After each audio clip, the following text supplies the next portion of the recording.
नमस्कार, मी स्वरा. आज तुम्हाला घरच्या घरी बटर लोणी कसं बनवायचं ते दाखवणार आहे. घरच्या दुधाच्या साईपासून आपण जमा जे करून ठेवतो त्याच्यापासून आपण बटर बनवूया. पावभाजी, ब्रेड याच्यासोबत तुम्ही खाऊ शकता. त्याच्यामुळं महागडे आणण्यापेक्षा घरच्या घरीच बनवून ठेवा. मस्त रेसिपी आहे. आता या ठिकाणी जमा करून ठेवली होती मी साय, ते पाहू शकता एवढी जमा झालेली आहे. आणि घरामध्ये कोणती भाजी करायची असेल, कुठला पदार्थ करायचा असेल तर आपल्याला दुकानामधून आणावं लागतं.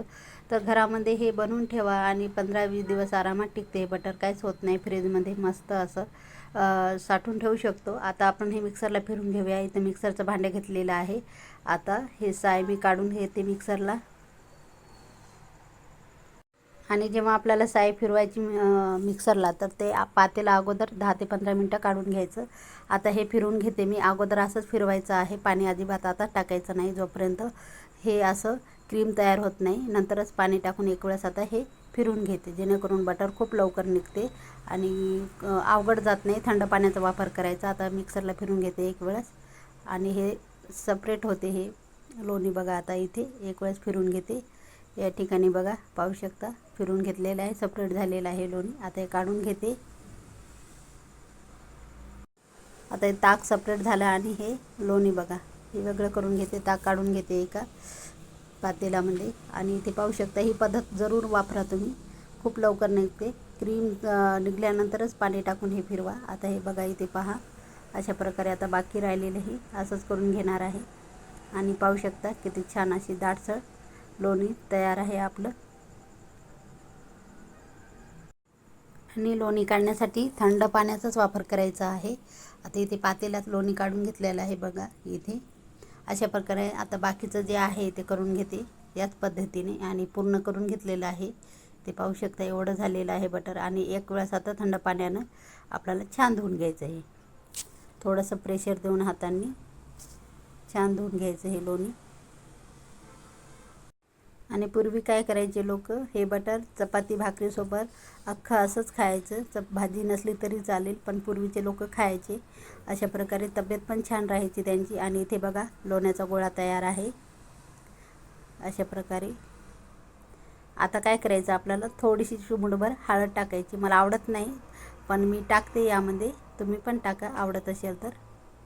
आणि हे एकजीव आपल्याला बटरचा थोडासा येलो कलर करून घेण्यासाठी, जसं काय मार्केटमध्ये मिळतं ना तसं प्रकारे आपल्याला हे करून घेते. त्याच्यामुळे आपल्याला इथे हळदीचा वापर, थोडंसं चिमूटभर मीठ टाकलं तरी चालेल. मी मिठाचा वापर करत नाही यामध्ये, हळदीचा वापर केलेला आहे.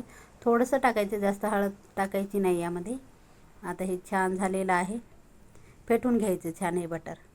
आणि थोडंसं पाणी पण सुटते, ते जे बाकी राहिलेले आहे असं फेटून घेतलं म्हणजे ते पाणी पण निघते.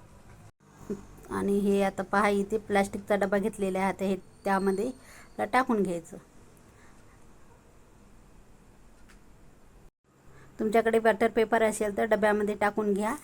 आणि आता हे त्यावर, माझ्याकडे नव्हता म्हणून टाकत नाही मी, असंच हे लोणी त्यामध्ये आता स्प्रेड करून घेते. आणि आपल्याला हे फ्रीझमध्ये ठेवायचं आहे, फ्रीजमध्ये 1 ते 2 तासासाठी. कारण छान असं बाइंडिंग येते यामध्ये. आता हे छान झालेलं आहे. आता झाकण लावून मी ठेवणार आहे फ्रीजमध्ये. आणि बटर बनवण्याला काहीच वेळ लागत नाही आणि सोपी रेसिपी आहे. घरच्या घरी बटर बनवून ठेवू शकतो आपण. 15-20 दिवस आरामात टिकते. आणि भाज्यामध्ये पनीरची भाजी झाली, बऱ्याच सँडविचचे प्रकार झाले, त्याच्यामुळे बटर लागतेच. त्यासाठी घरच्या घरी करून ठेवा. आणि आता हे फ्रीजमध्ये ठेवते. आणि 2 तासासाठी ठेवलं होतं, आता काढून घेतलेलं आहे बघा. आणि किती छान असं दाटसर बटर झालेलं आहे, दगडासारखं, इथे पाहू शकता. आणि बटरपासून बऱ्याच रेसिपी आपण बनवू शकतो. घरामध्ये असेल ते इझी जाते. कुठलीही रेसिपी करायला गरज नाही पडत. शॉपमधून आणा. आणि कंटाळा पण येतो कधी कधी, जर घरात नसेल आणायचा पण कंटाळा येतो. आणि रेसिपी आपली रद्द होते त्याच्यामुळे, करायचा काही मेनू ठरलेला असला की. पण हे बनवून ठेवा, मस्त अशा रेसिपी करून खा बटरसोबत, नक्कीच आवडेल तुम्हाला. आणि फ्रीजमध्ये ठेवताना फ्रीजमध्येच ठेवायचं आहे, फ्रीझोनमध्ये. कारण आतमध्ये खूप असं दगडासारखं राहतं, लूज पडणार नाही. आणि बघा, आवडलं असेल तर लाईक करा, शेअर करा, कमेंट करा, सबस्क्राईब करायला विसरू नका चॅनलला नवीन असाल तर. भेटूया एका नवीन व्हिडिओमध्ये. तोपर्यंत धन्यवाद.